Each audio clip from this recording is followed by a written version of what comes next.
হে সুদর্শন, শক্তি তো শক্তিই হয়। সে যেমন সাকের, আবার তেমনি নিরাকারও হয়। কিন্তু তোমাকে খুব সাবধানের সাথে ভগবান শিবের বাজু হতে শক্তিকে টুকরো করে ফেলতে হবে, সেটাও এমনভাবে যে ভগবান শিব যেন তা বুঝতেও না পারেন।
আপনি আমাকে যে সুখ দিয়েছেন, আমি যা সম্মান পেয়েছি, আপনি যে সংসার দিয়েছেন, আমার দৃষ্টিতে তা সর্বশ্রেষ্ঠ, সব থেকে উঁচু।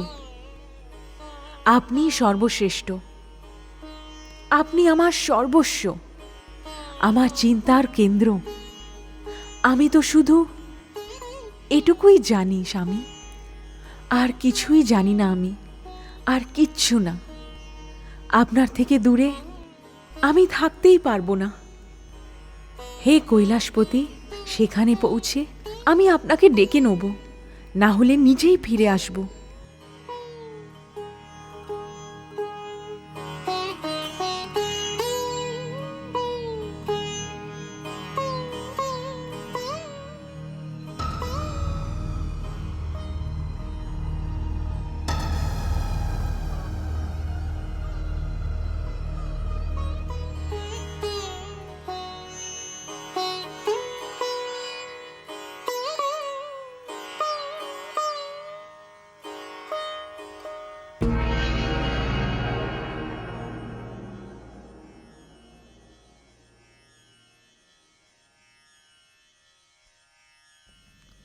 প্রণাম পিতাশ্রী।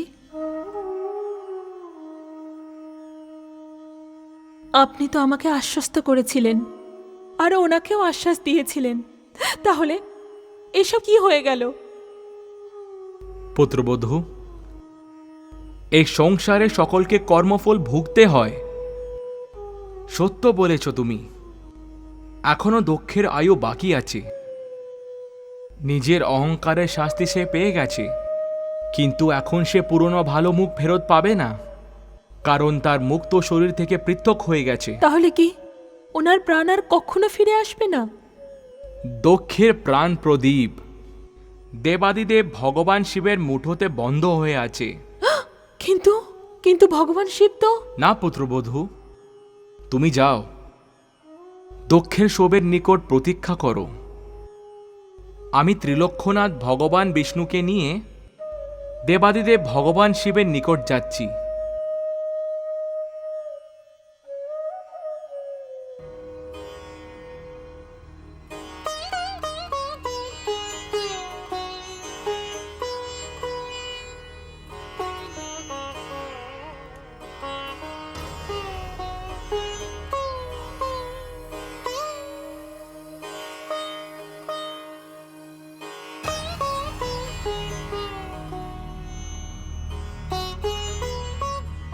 দেবী শক্তি যখন এখানে নেই, তাহলে এইসবের দরকার কি?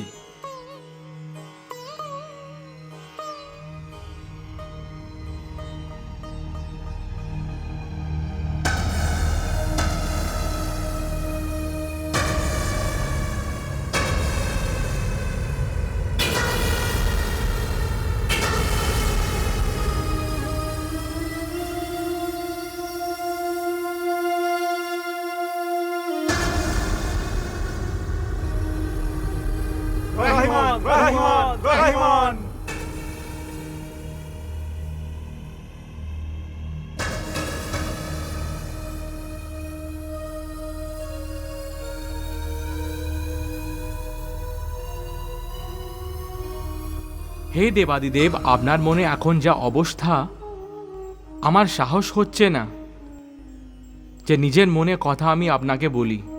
হে আদি প্রজাপতি, ভবি অবশ্যম্ভাবী, আর আপনার এখানে আসাও সেই ভবিরই এক অংশ। লোকে আমাকে মঙ্গলকারী বলে, কিন্তু কষ্টের এই সময়ে আমি কারোর হৃদয়ের কথা শুনব না, তা হতে পারে না। হে ব্রহ্মদেব, আপনার মনে যাই থাক না কেন, আপনি নিঃসংকোচে বলুন।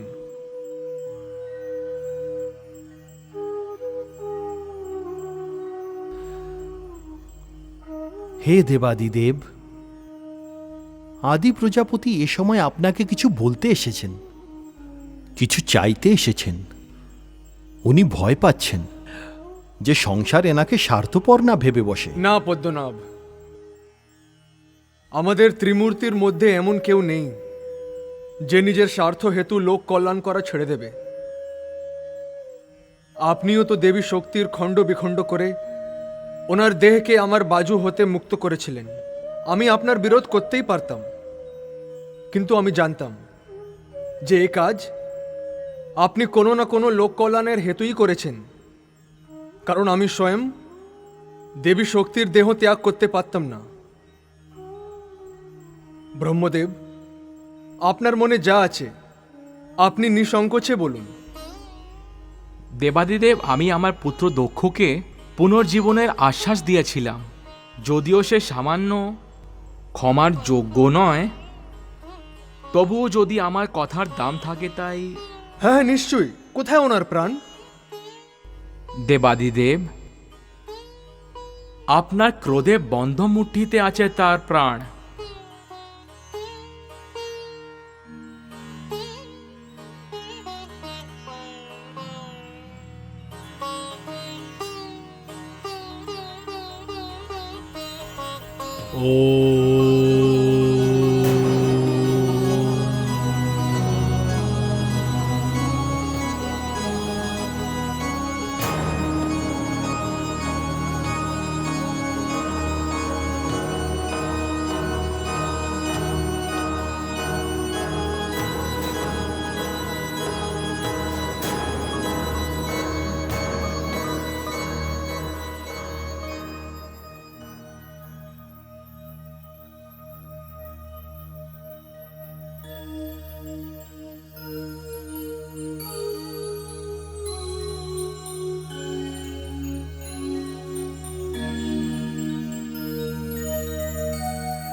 হে দেবী পরমেশ্বরী, স্বামী স্ত্রীর এই আত্মিক সম্পর্ক সমগ্র সৃষ্টিকে বিস্মিত করে দিয়েছে।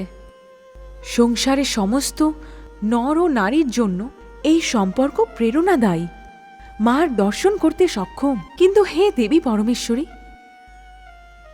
ভগবান শিব কি এবার এভাবেই সমস্ত এলোক সেলোকে ঘুরে বেড়াবেন? শিব তো মঙ্গলের প্রতীক। যদি উনি কৈলাসে ফিরে না যান, তাহলে সমস্ত মঙ্গল কার্য বন্ধ হয়ে যাবে। না দেবী, এরকম হবে না।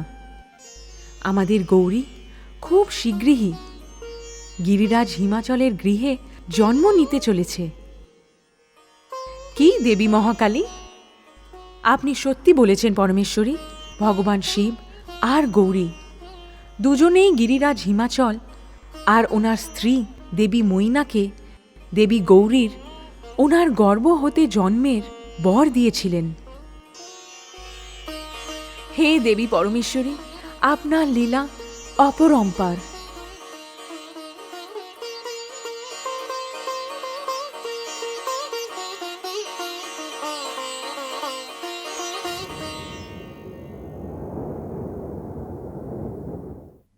মহারাজ, মহারাজ, মহারাজের জয় হোক। দাসী, সব ভালো আছে তো? সব ভালো আছে মহারাজ। অভিনন্দন, মহারানী ময়না কন্যাকে জন্ম দিয়েছেন। কি? অভিনন্দন মহারাজ, অভিনন্দন। দাসী, তবে যে ধাত্রীমা বলেছিলেন যে সন্তানের জন্ম হতে এখনো পুরো একদিন আর পুরো এক রাতের বিলম্ব আছে। কিন্তু মহারাজ, চন্দ্রমা নিজেই আসার জন্য ব্যাকুল ছিল, তাই একদিন পূর্বেই ধরাধামে এসেছে। আমি অত্যন্ত প্রসন্ন হয়েছি। মহামন্ত্রী, দাসীর আঁচল মুক্ত দিয়ে ভরিয়ে দিন। মহারাজের জয় হোক। দাসী, মহারানীকে বলবেন শীঘ্রই আমি কক্ষে উপস্থিত হব। যথা আজ্ঞা মহারাজ। মহামন্ত্রী, সমগ্র নগরে মুক্ত বর্ষা করে দিন, কারণ এটি আমাদের জীবনের সর্বাপেক্ষা আনন্দের সময়। কন্যারত্নের জন্যে আমরা ভগবান শিব তথা মাতা শক্তির কাছে প্রার্থনা করেছিলাম। এই সন্তান ওনাদেরই উপহার। এ বড়ই শুভ ও আনন্দের সংবাদ যে দেবী শক্তি গিরিরাজ হিমাচলের গৃহে জন্ম নিয়েছেন। আমরা সকলে ছদ্মবেশে সেইখানে গিয়ে তার দর্শন করে আসব।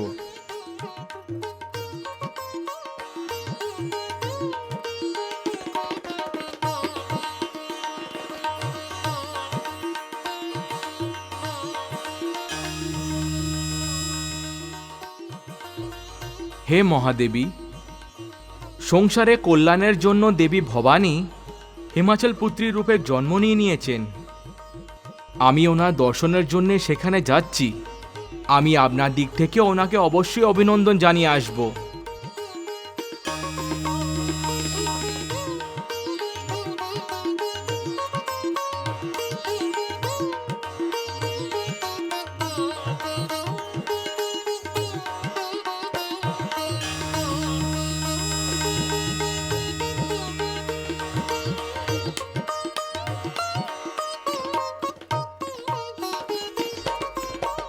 হে দেবী লক্ষ্মী,